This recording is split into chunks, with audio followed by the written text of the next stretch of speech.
نے سنا کہ اللہ پاک نے جان پہ ظلم کرنے والوں کو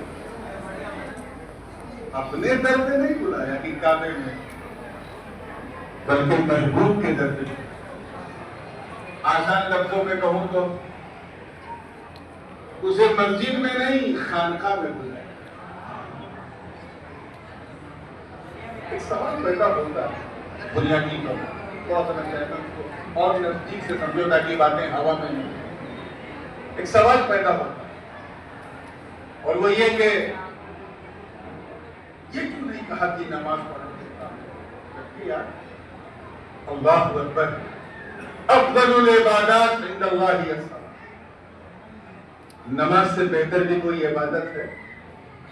جب بندہ اللہ حضور پر کہتا ہے تو بالکل اپنے مولا کے قریب ہو جاتا ہے۔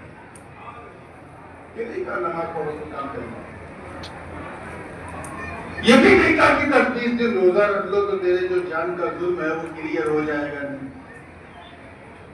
یہ بھی نہیں کہا کہ حج کر لو تو کام چل جائے گا، 10-20 ہزار صدقہ دے دو تو کام چل جائے گا، نہیں کہا، بلکہ محبوب کے پاس بنایا۔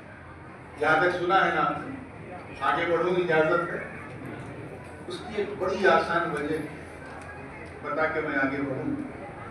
اور یاد رکھیے گا ایک چیز ہوتی ہے، مطلب کہ خاص طور پر ان کی قوم ہے، ایک چیز ہوتی ہے اصل، اور ایک ہے اس اصل کا خلیفہ۔ غور سے سنیے، خیر یہاں تو اللہ کی شان ہے، فیضان بیابانی ہے، اسی لیے ہر طرف پانی ہے، آرام سے وضو کر سکتے۔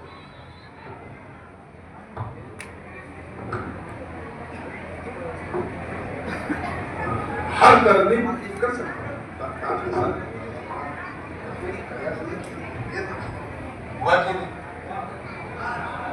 درود پاک پڑھ، اللہم صلی علی سیدنا محمد وعلی آل سیدنا محمد وبارک وسلم۔ تو یہاں تو پانی ہی پانی، اللہ کی مہربانی۔ اب تو یہ ہے کہ بن مانگے پانی، آج تو کسی نے خواہش نہیں کی تھی پھر بھی پانی۔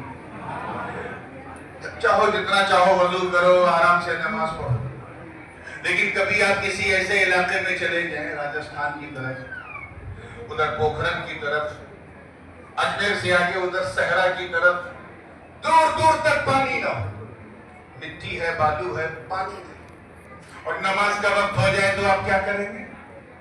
ایک مسئلہ پوچھا ہے، لیکن کتنے لوگ جانتے ہیں؟ مفتی صاحب آپ سے نہیں پوچھا، کیا کریں گے؟ ماشاءاللہ تیمم کریں گے۔ کیوں؟ کیا تیمم وضو ہے؟ بولو، وضو ہے؟ نہیں، وضو نہیں ہے، وضو کا خلیفہ ہے، اور آسان کر دو وضو کا جانشین، وضو کا اترادھیکاری، وضو کا ڈپٹی، یعنی ہر وہ کام جو ہم وضو سے کرتے ہیں وہ پانی نہ ملنے کی صورت میں تیمم سے کریں گے۔ یاد رکھنا مسلمانوں، ہم یہ نہیں دیکھیں گے کہ فَتَيَمَّمُوا صَعِيدًا طَيِّبًا، مٹی پر 2 بار ہاتھ مارنے کا نام تیمم ہے، ہم یہ نہیں دیکھیں گے۔ ہم یہ دیکھیں گے خلیفہ کس کا ہے، جانشین کس کا ہے، گدی کس کی ہے، بلا تشبیہ۔ ہر وہ کام جو ہم وضو کے لیے وضو سے کرتے ہیں وہ تیمم سے کریں گے، کیونکہ تیمم وضو کا خلیفہ۔ اسی لیے اللہ پاک نے جان پر ظلم کرنے والے گنہگاروں کو کعبے میں نہیں بلایا، کیونکہ کعبے کا کوئی خلیفہ نہیں، مینا میں نہیں بلایا، مینا کا کوئی خلیفہ نہیں، مزدلفہ میں نہیں بلایا، مزدلفہ کا کوئی خلیفہ نہیں، عرفات پہ نہیں بلایا، عرفات کا کوئی خلیفہ نہیں، میزات رحمت پہ نہیں بلایا، اس کا کوئی خلیفہ نہیں، باب کعبہ پہ نہیں بلایا، اس کا کوئی خلیفہ نہیں۔ اب تو یہ ہے کہ شہر مصطفیٰ مدینے میں بھی نہیں بلایا، کیونکہ اس کا بھی کوئی خلیفہ نہیں، بلایا تو نبی کے در پہ، نبی کے در پہ، وہ عالم الغیب والشہادہ، اسے معلوم ہے، اس کے علم قدیم میں ہے کہ پیسے والے لوگ جو گنہگار ہیں وہ تو محبوب کے در تک چلے جائیں گے، مگر قاضی پیٹ کا غریب کہاں جائے، ورنگل کا کسان کہاں جائے؟ تو آواز آئی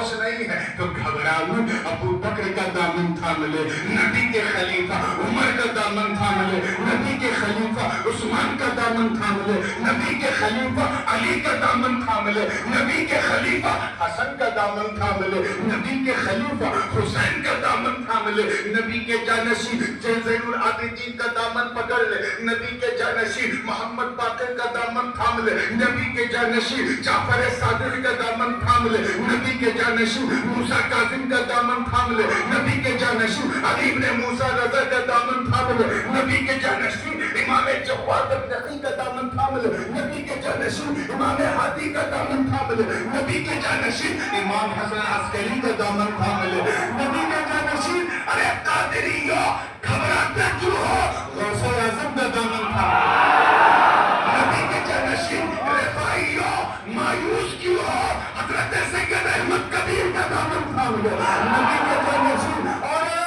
بھارت کے غریب چشتیوں افسوس مت کرو، خواجہ معین کا دامن تھام لے، قطب الدین کا دامن پکڑ لو، نبی کے جانشین فرید الدین کا دامن پکڑ لو، نبی کے جانشین نظام الدین علاء الدین کا دامن پکڑ لو، نبی کے جانشین نصیر الدین کا دامن پکڑ لو، نبی کے جانشین ارے دکن والا ادھر ادھر جانے کی ضرورت نہیں، خواجہ بندہ نواز کیسو دراز سید محمد کا دامن تھام لو، نبی کے جانشین ان کا بھی نام محمد، ان کے نانا جان کا نام بھی محمد، یہ سید محمد وہ محمد الرسول اللہ، مطلب صاف ہے کہ دامن محمد تکنی تھام لو، تجھے محمد مدنی کا پیغام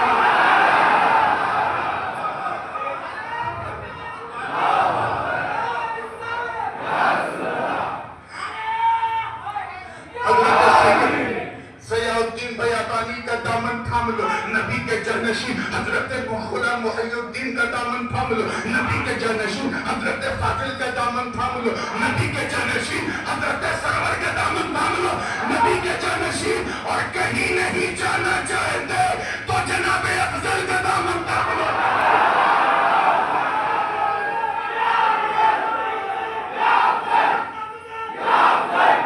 اور اگر انہیں بھی راضی کرنے میں پاپ بیلنا پڑا تو ان کے نور نظر، ان کے ملک جگر، ان کی گدی کے سوال حضرت غلام افضل کا دامن تھام لو، ارے ہاتھ میں غلام افضل کا ہاتھ ہوگا، فیضان افضل بیابانی میں ملے گا،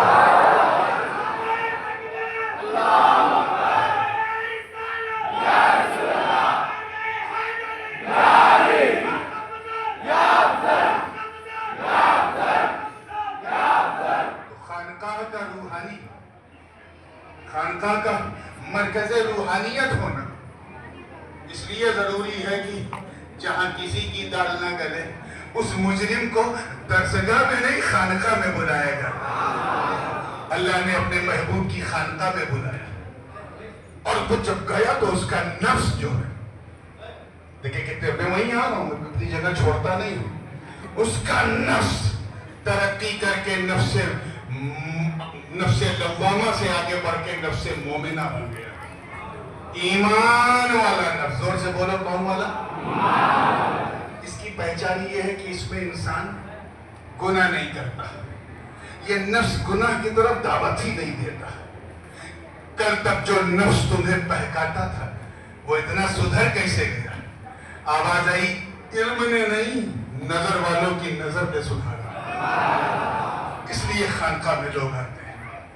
پھر ایک دور ایسا آتا ہے، توجہ چاہوں گا، کہ انسان نیکی کرتے کرتے، دیکھیں کتنے لوگ کیچ کرتے ہیں، نیکی کرتے کرتے کرتے کرتے اس مقام پہ پہنچ جاتا ہے کہ صرف اسے نیکی کی عادت نہیں بلکہ نیکیوں پہ اس کا دل جو ہے وہ سیٹسفائی ہو جاتا ہے، مطمئن ہو جاتا ہے، اور اتنا مطمئن کہ جیسے ہی نماز کا وقت ہوتا ہے بے جھجک کھڑا ہو جاتا ہے، ظہر پڑھا تو اسے عصر کی یاد آتی ہے، عصر پڑھا تو اسے مغرب کا انتظار رہتا ہے، مغرب پڑھا تو عشاء کا، عشاء پڑھا تو کل کی فجر کا اسے انتظار، یعنی نیکیوں کے پیچھے بھاگنے لگتا ہے اور نیکی پر اس کا دل مطمئن ہو جاتا ہے۔ یاد رکھنا یہ اطمینان جو ہے یہ دل کی کیفیت ہے. کہتے ہیں نا آپ نے ایسا کھانا کھلایا کہ دل خوش ہو گیا. تو یہ سیٹسفیکشن جو ہے یہ کس کی کیفیت کا نام ہے؟ ہارٹ کی. زور سے بولو کس کی؟ لیکن جب اللہ والا کسی خانقاہ میں کسی درویش کی ٹوٹی ہوئی چٹائی پہ بیٹھ کے جب مجاہدہ کرتا تو پھر اس کا دل تو مطمئن ہوتا ہی ہے، اس کا نفس بھی مطمئن ہو جاتا ہے اور اس کا نفس اس کے دل کے مقام پہ آ جاتا ہے.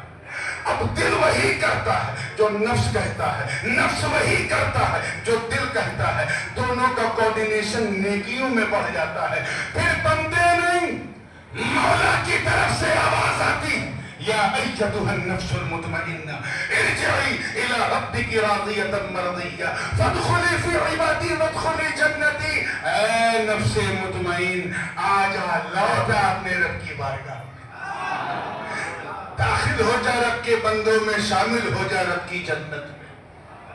یہ صالحین کا نفس ہے. زور سے بولو کس کا نفس ہے؟ اللہ والوں کا. یہ عام بندوں کا ہوتا ہی نہیں، اللہ والوں کا. کتنے ہو گئے؟ 4. پھر ایک اسٹیج اور آتا ہے جب انسان نیکی کرتے کرتے کرتے اس مقام پہ پہنچ جاتا ہے کہ وہ اپنی مرضی بھول جاتا ہے.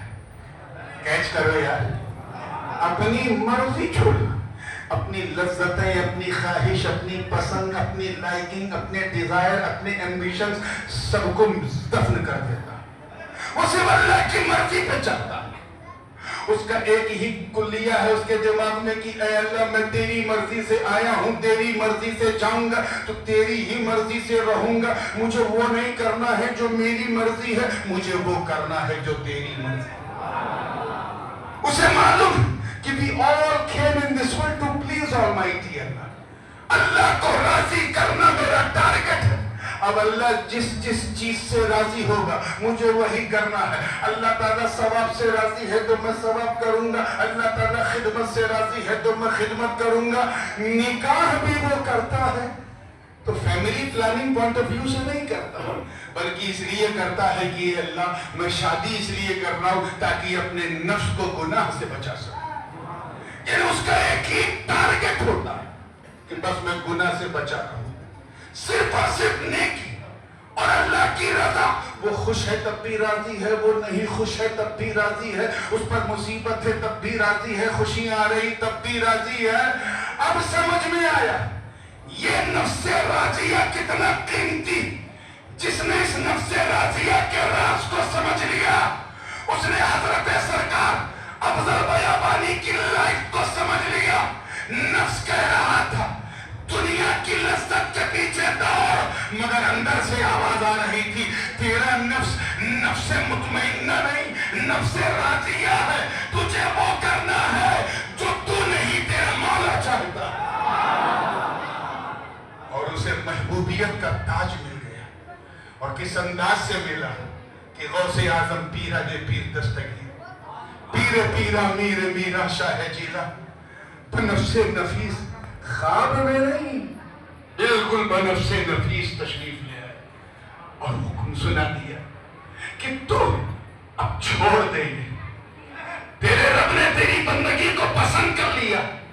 اس کے بندے عبد القادر کے دل میں تیری جگہ بن گئی. میں تجھے خوشخبری سناتا ہوں، اے افضل بیابانی مبارک ہو، تجھے جہابانی مبارک ہو. اب تک تو تو بیابانی تھا، عبد القادر تجھے تاج جہابانی دے رہا. دنیا میرے پاس آتی ہے، میں تیرے پاس آیا ہوں.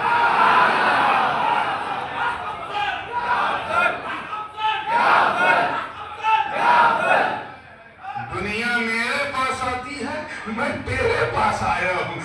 میں تو رفائی گل میں قادری خوشبو ڈال رہا ہوں.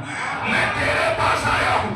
اے بیابانی مبارک ہو، مجھے کائنات محبوب سبحانی کہتی ہے اور میں تجھے محبوب سبحانی کہتا ہوں. یہ نفس راضیہ کا کمال ہے. کس کا ہے کمال؟ یہ کسی مدرسے میں نہیں، خانقاہ میں ملتا ہے. خانقاہ میں ملتا ہے. آئیے last but not the least, پھر ایک وقت ایسا آتا ہے، ایک وقت ایسا آتا ہے کہ بندہ اللہ کو راضی کرتے کرتے کرتے کرتے کرتے کرتے کرتے کرتے اس مقام پہ پہنچ جاتا ہے کہ ہاتف غیبی سے آواز آتی ہے، اے میرے بندے بس، بہت تو نے مجاہدے کر لیے، 10-20 سال تو نے نہ کچھ کھایا نہ کچھ پیا، 13-14 سال جنگل صحرا اور بیابانوں میں گزار دیا، تیری رگوں میں تو علی کا خون تھا، فاطمہ کا دودھ تھا، مصطفیٰ کا نور تھا، تو اہل بیت نبوت کا چراغ تھا، لیکن تو نے میری قربت کے لیے، میری رضا کے لیے، میری خوشنودی کے لیے تو نے اپنے نفس کو صرف کچلا نہیں بلکہ اسے اتنا مزکا، اتنا مصفا، اتنا منقع، اتنا مجلہ اور اتنا چمکدار بنا دیا کہ اے فرشتوں میں حکم دے رہا ہوں، اب یہ افضل بیابانی نفس راضیہ نہیں، اسے نفس مرضیہ کے ممبر پر بٹھا،